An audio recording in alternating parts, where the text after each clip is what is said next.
am Patty Fong, and my film is Eat 'em While They're Hot. I love food.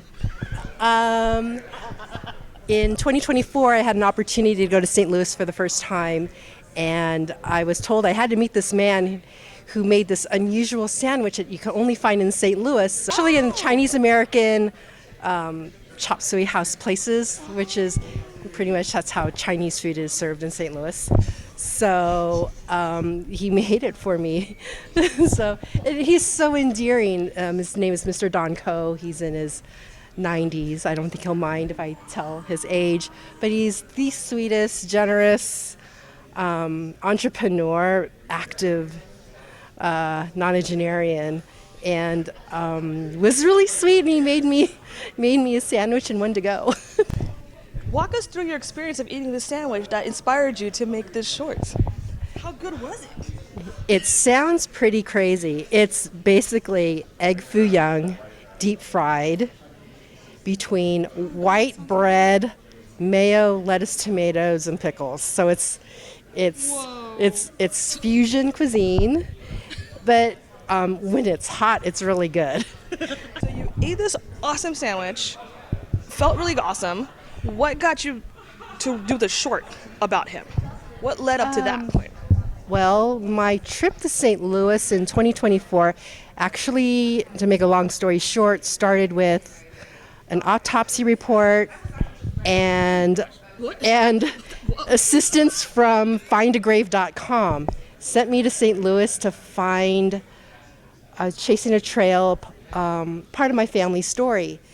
This is not where it's whoa. And then in that process of attending the 100th anniversary of Valhalla Cemetery's Chinese section of the cemetery, I met a community of Chinese Americans that are amplifying, discovering stories in the St. Louis area. And part of that was meeting Mr. Don Ko. But I think the bigger story is that most people don't realize that for almost 100 years, there was a vibrant, active Chinatown in St. Louis. And the last of it was demolished in the 1960s to build a parking lot for Busch Stadium. I ended up in St. Louis to find this part of my mom's story, and I met all these people, and they're discovering stories, and I met folks from Missouri Historical Society, scholars, community activists, and so This led you into a yeah, so I have this group of people that are so interesting in St. Louis. Hopefully, I went back in 2025 because I screened not this movie, but the prior one, which was St. Louis based also. Yeah, I find it really interesting. Chinatown in St. Louis. I think this story about eat 'em while it's hot shines light on how our Asian communities have left a footprint on the larger American experience and needs to be recognized. This is a lighthearted movie, but there's, these communities are erased.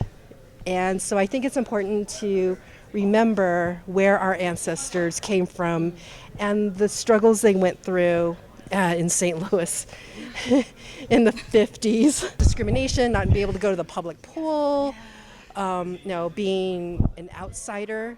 I think Chinatown was their house. Yeah, so it's just an interesting, I think, scattered across the Midwest, so there were Chinatowns. Food is a big thing. So I love how I use that as kind of like a doorway to go, hey, there's this, but there's also this. I think you can find out a lot about people by eating their food. And by eating this St. Paul sandwich, you learn that there was a vibrant Chinese community in St. Louis, and they left their mark. You think it's kind of easier to introduce it that way with food instead of going, there was this history of this, but instead it oh, totally, goes with food. Totally. Everybody thinks with their stomach. I tell the story, my immigration story, my family stories against the backdrop of American history, like how my families moved around this country, how the Chinese Exclusion Act of 1882 affected us, and how subsequent Supreme Court decisions affected us, and how creative my family had to be to get here, and if they didn't do that, how different my life would be. And so I want to honor my family, my ancestors, their stories, and not forget. And in this world now when I feel like we are told the stories that are not congruent with the American story that somebody wants to put out, a group of people want to put out, we are silenced, our exhibits in museums are removed. I think it's so important to be in a community that Visual Communications and Los Angeles AP Film Fest have put together to just be more powerful and be inspired by each other and tell our stories.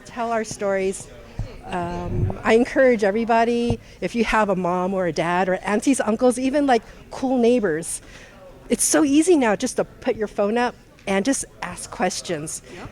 Get their stories, and in whatever medium that you feel comfortable with, just like downloading it into your hard drive or writing a book or a short story or do a video, whatever, just preserve the stories, because once they're gone, they're gone. Yeah. I love the fact that Visual Communications is sponsoring our Digital Histories program. We're a bunch of, we're called aunties and uncles, but we're all senior citizens.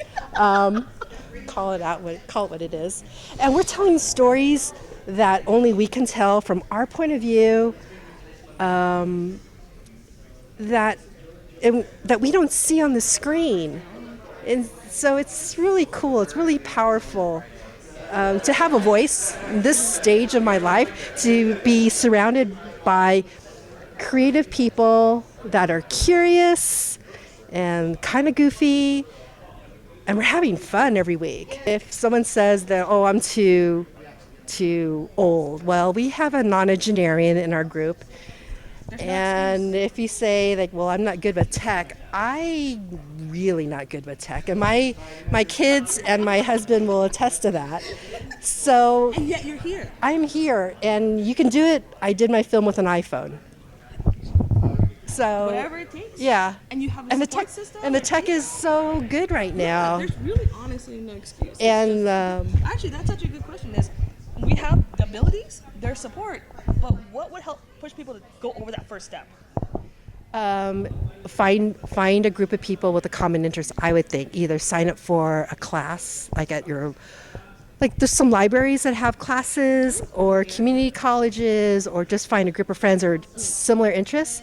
Or if you're in LA area, look up Digital Histories. We're starting up in June again. It's important to get feedback and support, because like the gentleman said earlier today, it's lonely at 3 a.m. It's just you and your monitor.